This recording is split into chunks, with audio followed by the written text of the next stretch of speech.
My mother was a single parent, with 6 very well-behaved children, 5 girls and 1 boy. My name's Brandy, and I was the youngest and very small for my age. We were all opened up to the paranormal at an early age. This took place in Hollywood, California, in the late 60s. Mom knew her kids were all different, and she was very supportive. She would just let us not to go around telling people because they would think our family was crazy. Looking back at life with my mother, I kind of tend to agree on so many levels.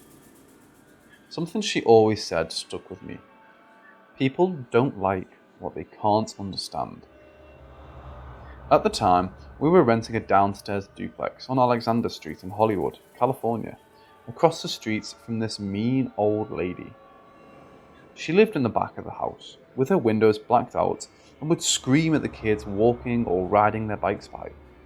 She even popped our balls if they landed in a driveway, and then she'd laugh. I tried to be a friend because I loved everybody, but she had an evil soul. One day, our mother sat us down and told us that the owner was getting a divorce, so she and her kids wanted to move back to our place, so we had to move. Mom knew that it was going to be hard financially to come up with the money for the move, but she asked us to have faith in her, so we did. Mom worked 3 jobs and worked mostly day hours, so the only time she could go looking at rentals was at night. All 6 of us would pile into this big yellow wood panel station wagon with a suicide seat in the back, and off we'd go. The adventure began into the night. Most of the time, some of the doors to the rentals were unlocked. The 60s. All of us were armed with flashlights, but we had to be very quiet. The scariest times for me was when the doors were locked, so, me being the smallest, my brother would help me into an open window in the dark, so I could run to the door and open it for them.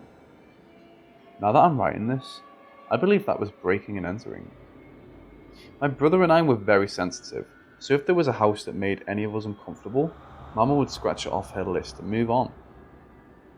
It was hard to find a house that fit all of us, especially anything my mother could afford. One day I came home from school and was surprised to see all of our stuff was being moved out to the house, directly across the street where a mean old lady lived in the back. I finally found my mother and asked what was going on. She told me that she got a really good deal she just couldn't pass up. Just stay away from that old lady, she told me. It was an old 2-story house with wood floors and a big porch that wrapped to the side. 1 bathroom, 3 bedrooms. It used to be 4 bedrooms, but a small portion in the back was divided to accommodate another renter, that old lady. I must add that I was young, and still very small for my age. The house was much bigger than the duplex across the street. Boxes were everywhere, and there was so much commotion downstairs. My mother was understandably distracted. I asked her why she didn't wait and let me check the house for anything bad first. Not wanting to make me feel dismissed, she took both of my hands and told me there wasn't any time. It was a good deal and I had to take it, and she didn't have to use a moving truck. She told me to check it out now and report back to her if anything was wrong. Feeling very important, I went off to investigate. I went into the kitchen, big. I went into the dining room, fancy. And then I started up the stairs.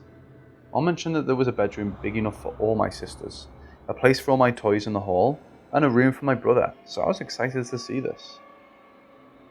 The staircase was enclosed with a door at the bottom. We went up 4 steps to a landing, where it turned to the right and then proceeded up from there. I got up to the top step, when something got me. It felt like 3 cold hands, quickly, one after the other, grabbed around my throat with such force. I tried to scream, but the grip was getting tighter. I thought my vocal cords were being crushed. They started forcing me backward with my back arched, and I felt like I was going to fall, but they just held me there for what seemed like forever in my mind, my toes teetering on the edge of the top step. I couldn't move. It felt like surges of electricity throughout my body. Then they started guiding me backward down the steps, fearing at any moment I was going to be thrown. I saw little spurts of my own breath coming out from my nose as they were guiding me back down the stairs. I could feel only the edge of the steps graze the tip of my toes while I was trying to grip my foot on each step as I was being forced down the stairs. They led me to the landing and pressed my back against the wall. It felt like 1,000 weights were pressing against my chest, still hardly touching the floor.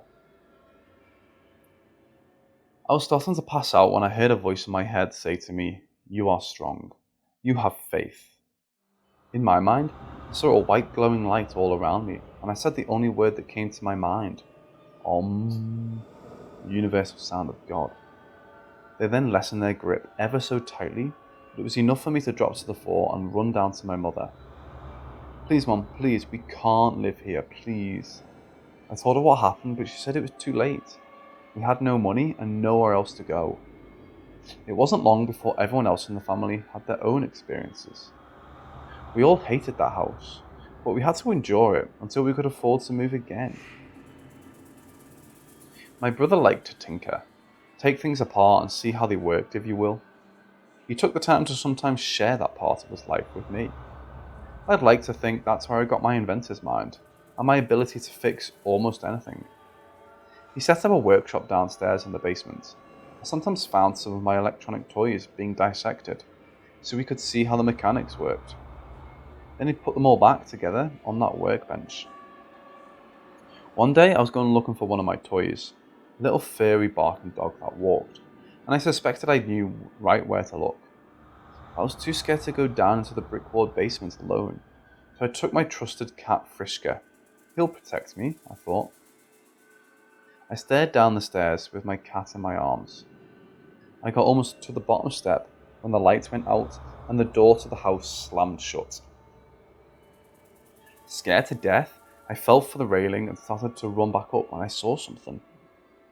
The house was on 3-foot stilts from the ground, so normally you could see moonlight from under the house through the vents to the side. Something moving was blocking the light out and quickly coming towards me. It almost looked like billowing black smoke from the back of the house. Just then, my loving cat Friska hissed and clawed me for the very first time to get away. He jumped from my arms and escaped through one of the grates on the other side. I ran up the stairs as fast as I could, with my heart pounding through my chest. I grabbed the door handle and jiggled it back and forth, thinking it was stuck. I heard a loud, long exhale behind me, followed by the smell of rotten eggs. The door finally opened, and I slammed and looked it behind me. When I saw my brother, he said he never felt good down there, and he kept the door always locked after that. My family was very involved in the temple. We cleaned it every Saturday and helped with all the events and variety shows. Funny thing was that our family was so big, it felt like we were the variety show. One such day, we were all at the temple doing something. I don't remember what. I just arrived home from school and someone, I think one of my sisters, was supposed to be there to greet me. Now, this event happened in the hall. As you walk through the dining room into the hall, if you turn right, on the left is the boarded up wall to the tenant dwelling behind us, that evil old lady. Just thinking about her now gives me the chills. And next to her room was our main bathroom. If you turn left in the hall, you see my mum's room that she and I shared together. Next to her room was the door to the upstairs, and in the middle was the door to the basement. Well, no one was home, and I wasn't going to stay in the house alone, so I walked into the hall and sat on the phone bench. For those of you who don't know what that is, it looks like it's a wooden end table with a padded seat on it, so you can talk on a corded phone. Anyway, earlier I saw my friend's dad's parked across the street, so I knew that my friend was home. I figured I would call him and hang out there and just wait for someone to come home. As I'm sitting there, I hear crackling coming from upstairs. It must have been one of my siblings, I thought. So I went to the bottom of the stairs and leaned in on one foot. Who's up there? Crackling stopped. Thinking they didn't hear me, I yelled again, this time calling out a few of my sister's names. Still nothing. So I sat back down on the bench and waited for them to come downstairs. It was quiet, not a sound. Just then, to the right of me, it sounded like someone was pressing their body against the other side of the boarded up wall, listening. Then a muffled, quiet, evil giggle. It felt off. Really off. The cracking noise started coming back up again now, coming up from the top of the stairs, followed by ear-piercing ringing inside my head. Feeling uncomfortable, I picked up the phone, not taking my eyes off that staircase. I dialed my friend's number, and before I could even say hello, I could see it as it turned the corner of the staircase on the landing. It was huge. It didn't have a human form. There were what looked like hundreds of eyes all over, and it was pulsating red to amber. The deafening sound of crackling was coming from it, with sparks flashing all over its form. It was slowly gliding down the stairs, coming towards me. I then heard more prominent laughter, almost like a cackle, coming from behind that wall, and I ran. I dropped the phone and ran straight over to my friend's house until someone... Now, please keep in mind that we only lasted 6 months in this house, so these are all the events that I know of within that time frame, and were confirmed to me by my siblings firsthand. A brief description of where this next event took place. It was on the second floor. Standing at the top of the stairs, to the left toward the back of the house was my brother's room. Inside the door to the right was a short wall at the front of its bed. Alongside his bed was a window with some curtains. All of the head of our beds in our house was always faced east. Then a desk next to his bed, then an open space at the back corner near the closet. On the right of the stairs was all of my sister's room. It was long and big and set up as follows. Closet to the far right, then lined from right to left, 4 single mattresses on the floor next to each other, with all the heads to the east, then a window. My family were all avid readers. Well, that's pretty much all you could do back then. Late one night, about 2 a.m, my sisters were all lying on their beds, reading, when my brother burst open the door, white as a ghost, grabbing his neck, gasping for air frantically, telling them to all go downstairs. He briefly shared his experience, then ran out of the room. At that point, he ran downstairs to wake up our mother. I witnessed this because I shared a room with her. Actually, one of the beds upstairs was supposed to be mine, but I always complained about seeing a man hanging from a rope over the staircase landing. Plus, I had too many other experiences up there myself. The door swung open, slamming against the wall. He was standing there in a white t-shirt and PJ pants. There was no colour in his face, and his neck looked like it was on fire. He said that he was just falling asleep when he felt a negative presence. Something caught his eye in the back corner of the room. It was the full body apparition of an old man, and there was hate emanating from him. He started to sit up, but the man flew at him from across the room. He tried to describe it as quick. Like 1 second he was there, and the next he was on top of him. So fast the curtains and everything else in the room was affected like a big burst of wind. He grabbed his neck with both hands, gripping tight, and was choking the life out of him. He said he was nose to nose with this thing, and that this day he can't shake the evil image of his face. My sister and I both remember him saying, at the time, that the man in a guttural voice said, "I want your body." My mother put a cold rag on his neck and calmed him down. We all remember dark bruises in the shape of 2 hands that stayed on his neck and chest for over a week, and he never slept upstairs again. Through the years, he never wanted to talk about this, until I told him I was writing our story. Now, on that night, all my sisters brought down their bedding except one, my sister Rachel.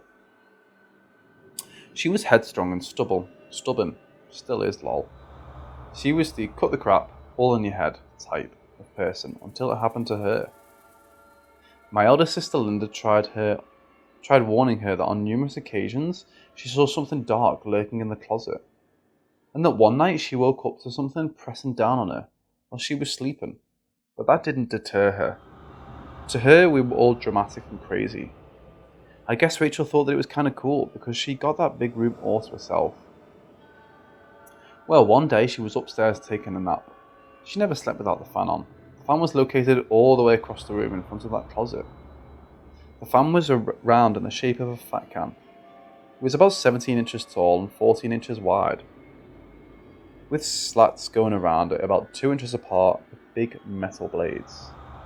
My sister always slept with her arm extended out from under the pillow. She said that she was sound asleep, And all of a sudden she woke to her finger being sliced by the metal blades of the fan, and she was in extreme pain. She pulled her hand out of the fan and ran downstairs to her mother. I remember that there was a lot of blood. My mother then wrapped her hand with gauze and papaya to eliminate scarring, and we all went up to investigate. The fan was still there, but it was unplugged. We couldn't understand how it even got to her. We had shag carpet, it was the 60s, so it couldn't have vibrated, as it would have had to travel over some articles of clothing that would have stopped it about 5 feet away from the bed, and the plug was across the room where she said it was plugged into, and the cord wasn't long enough to reach her bed.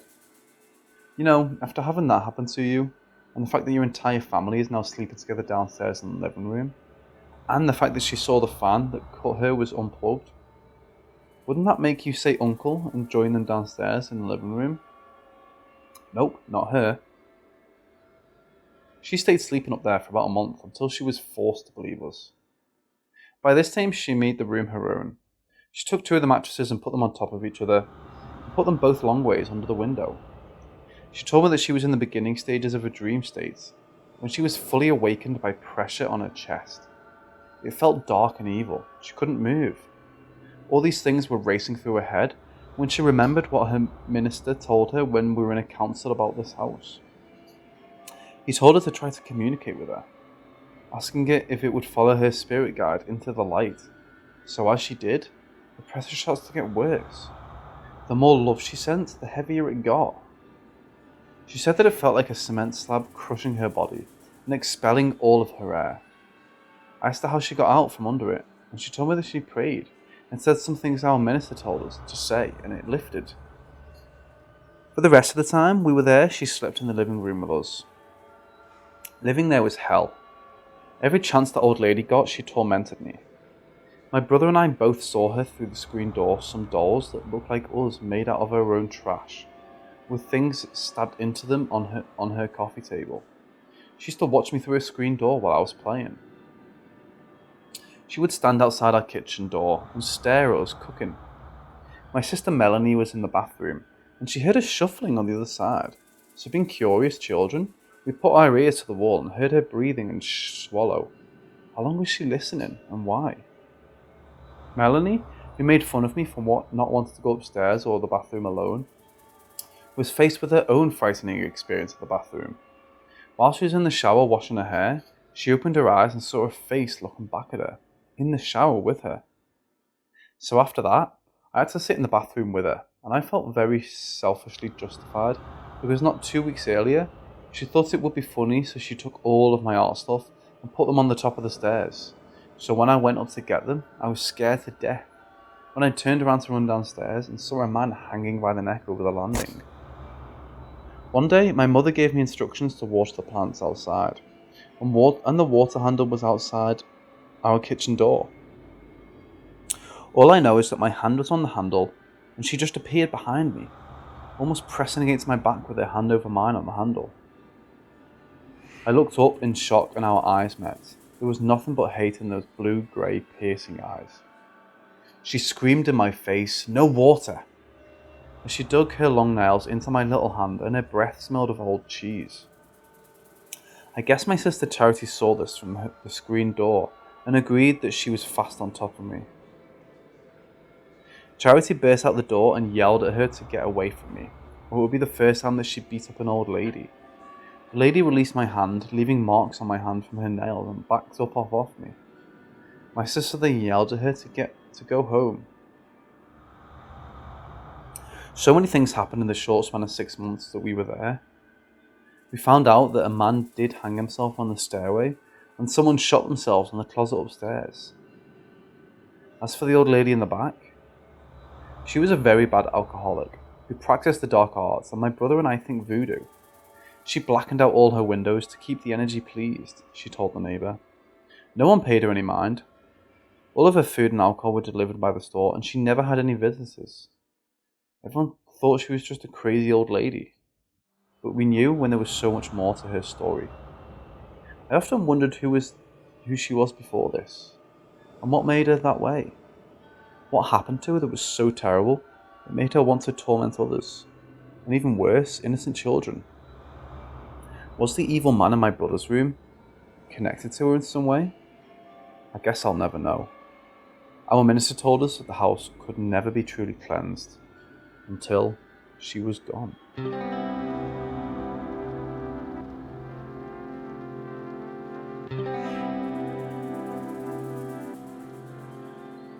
When I was 3, my family lived in Carmel, California. Our mother was casting astrological charts on the side for extra money. She became very good friends with a high Wiccan priestess who was astonished at how accurate her readings were, so she tried everything to get Mom to join. It kind of intrigued Mom, but she graciously declined because she was on a different path. The high priestess had so much admiration and faith in my mother that she gave her a very old book of spells, a grimoire. Mum said that you couldn't just go out and buy this book. It was only in the archives in England, and an endorsement was required to receive it. The front of this book had white spells and positive incantations, but the back of the book had dark spells, summoning dark forces to your bidding. She also gave her an actual cat's eye ring and a bat's heart that my sister Charity wore on a chain around her neck. Weird. Mom later moved us to Pacific Grove. She found a house through a friend of a friend, and it was a deal she just couldn't refuse. It was a 3-level house with an attic, and the price was perfect. Nothing down, just start paying the mortgage, and the house was hers. Mom was so excited. This was the first house that she ever owned, so she didn't even question why it was so cheap or why it was such a great deal. She just marked it off as being a blessing. It was a tall split-level house with a bedroom for Mom on the bottom floor, then the kitchen and living room, and above that were 2 bedrooms. One for my brother, and the other one was for my eldest sister, Linda. My sister Melanie and myself, and then there was the attic, where my other 2 sisters, Charity and Rachel, stayed. I have no memory of these events, so after separately interviewing 3 of my siblings, and what I was told by my mother and elder sister before they passed, this is what they recalled. Things were alright for the first few weeks, but then everyone in the house started experiencing signs of poltergeist, things being thrown and terrifying visits in their bedrooms. My brother had the bedroom with the door to the attic in it. He said he didn't know why, but the attic was always 60 degrees even that hot summer. He said that one night the family cat was sleeping on his bed, and he was about to fall asleep when the cat jumped up and arched its back and hissed. He looked in the direction the cat was looking, and down the steps from the top was a dark, floating blob. He said that he ran downstairs, and it followed him. Our mother loved hanging pictures on staircases and in halls, and he said that as this thing moved swiftly down the staircase, the pictures flew off the walls and crashed to the floor. He then ran downstairs to our mother's room, where I was sleeping with her, and woke her up. She told him to see himself in white light and to say the universal word for God, which is Om. He said that he laid on the floor next to Mom's bed and didn't sleep a wink that night. He told me that he was sitting in the living room and a cat figurine jumped off the mantel and hit him hard in the head, and things were being tossed all the time. Everyone thought that there was something off with our sister Charity, with whom stayed in the attic with Rachel. Charity started isolating herself from everyone and wanted to be alone with her many mice. She would leave the house and talk to the trees, and she felt like the leaves were answering her. When walking to school, she never wanted to make that long walk on that country road with her siblings, but more preferred to walk alone. She told me that a lot of the time in that house was as if her memories were shrouded by fog, and she was there, but wasn't at the same time. Charity said that she wished I hadn't asked her, because she'd forgotten things about that house. She said that it might have been possible at times that something was near her, wanting her to be alone. She was only 12. Our mother sold wigs at the time. It went quite well in the 60s. She'd hold wig parties in the house, and this was the time Charity would feel closest to our mother. Charity would style the wigs for her, and when they were sold, she was so proud. It was their thing together. Well, at one of these parties, Charity was upstairs in the attic with her mice. She took very good care of them. She took one out and set him on the table, and she turned around to get something out of the cage, when only a moment later, she heard screams coming from the living room 2 flights down. She said that Mom was mad and screaming for her to come down, and when she did, there was her mouse, the one that was upstairs. She knew there wasn't enough time to get down 2 flights. He was right in front of her. Later, she had one of her mice and her babies in a secure, locked cage, with no possible way in or out. And a wild mouse got in and killed the baby mice and the mother. She loved them so much. She knew it was whatever was in the house doing this. She said that she too saw pictures fly off the walls, one even smashing on her head. She wanted to make it go away, so she said that she got out Mother's book, the one with the spells. But after trying to find something that would rid this thing, she said that it was too confusing, so she put it back. Charity said that she was getting more irritated with the family and sharing a room with Rachel, and she wanted to have a space of her own, so she went downstairs in the unfinished part of the basement and put her bed between the walls with her mice. She told me that she didn't last too long down there, because she saw things that frightened her. She went on to describe that they were shadows, light-coloured shadows taunting her, so she ran upstairs and slept on the couch. All of these events, plus some of her own, our mother got a priest to come to exorcise the house. He was in there for a while, as my family stayed outside, but when he came out, he looked pale, and told our mother to move immediately. He said that it's not going to leave, and that she should sell the house. I stayed outside with my sister, but when they went into the house to grab our things, they said that it was right out of a movie. Things were broken and tossed, and as we were going down the hall, pictures were flying off the wall at us. We took only our clothes and went to a motel. We soon moved into an apartment and sent for our things. My mother found out that originally, the house belonged to a church and 2 priests lived and had their offices there. But they were both found dead in the attic, with their throats slashed. There were demonic drawings on the walls and the priest's blood, and the killings were blamed on a cult. Mom said that that place was sold 5 times in 2 years before we got it.